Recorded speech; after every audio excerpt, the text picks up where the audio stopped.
Bonjour à vous les amis, j'espère que vous allez bien. Bienvenue dans cette vidéo dans laquelle on va parler des infractions urbanistiques en Belgique. Est-ce que ça vaut le coup de se concentrer sur un bien où il y a des infractions urbanistiques ou bien est-ce que c'est d'office? Non, pas d'infraction. Je fais une offre avec une clause de 100 infractions urbanistiques pour investir dans l'immobilier. Donc c'est Maëri. N'hésitez pas à vous liker cette vidéo, mettre un petit commentaire, posez-moi vos questions, donnez-moi des idées de sujets de vidéos en commentaire. Je me ferai un plaisir de lire, de liker et surtout de répondre à vos questions et peut-être, pourquoi pas, de faire une vidéo FAQ ou de faire des vidéos sur les thèmes que vous allez mettre en description. Donc tout de suite, cette question sur les infractions urbanistiques. C'est vrai qu'il y en a beaucoup quand ils se lancent. Ils se posent la question, est-ce qu'une infraction urbanistique c'est vraiment grave ou pas?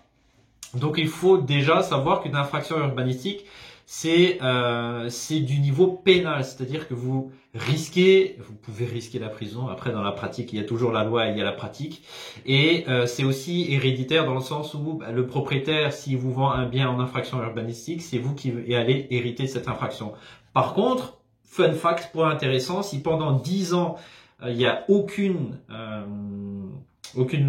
personne qui revient vers vous en disant qu'il y a une infraction urbanistique, ben ça va, vous ne risquez plus la prison à ce moment-là. Donc, ça dépend de l'infraction urbanistique. Pour répondre à la question, je dirais que ça dépend de l'infraction urbanistique. Il y a plein de types d'infractions. Si par exemple vous avez un ré commercial où l'enseigne qui a été mise à l'extérieur n'a pas été renouvelée, c'est une infraction urbanistique.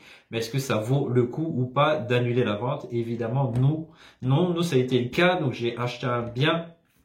On a mis une clause sans infraction urbanistique et on s'est rendu compte petit à petit qu'il y avait un PV qui a été émis en indiquant qu'il y avait cette infraction. Donc l'enseigne qui était à l'extérieur n'était pas renouvelée parce que le commerce n'a pas été occupé depuis pas mal de temps, et donc ce qu'ils ont fait, c'est qu'ils ont simplement enlevé l'enseigne. Donc pour ce type d'infraction, il n'y a pas de souci.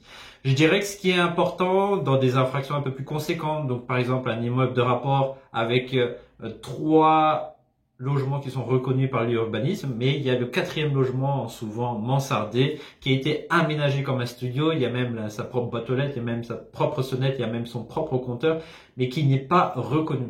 Alors si vous connaissez bien les règles concernant la règle avant 94 et les démarches qui sont nécessaires, donc notamment demander au logement, la preuve des compteurs, la preuve des loyers avant 94, alors la régularisation va se faire relativement facilement.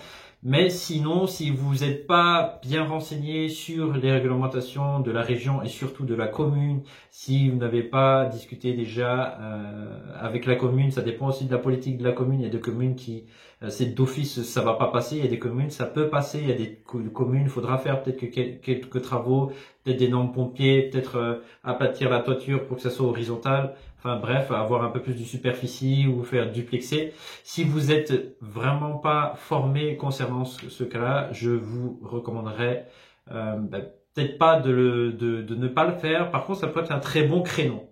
Voilà, l'autre côté de la balance, c'est que ça peut être un bon créneau. Si vous êtes doué dans les infractions, vous savez ce qu'il faut faire, vous voyez le potentiel, vous avez l'œil de lynx, comme on aime bien dire avec les membres de notre club, vous savez que vous pouvez duplexer ou bien un petit studio, ça peut être une grosse buanderie, un bureau par exemple, ou un espace d'aménagement que vous pouvez ajouter, additionner avec un autre étage. Alors dans ce cas-là, ça peut être une bonne opération. Donc mauvaise opération si vous êtes débutant, vous n'y connaissez pas, ça vous fait peur, vous n'êtes pas à l'aise du tout. Et bonne opération si vous connaissez bien l'amnistie 94, il y a d'autres dates aussi, dans les années 2000 par exemple. Et si vous êtes bien accompagné, vous êtes bien formé, ça peut être vraiment un créneau pour faire une différence.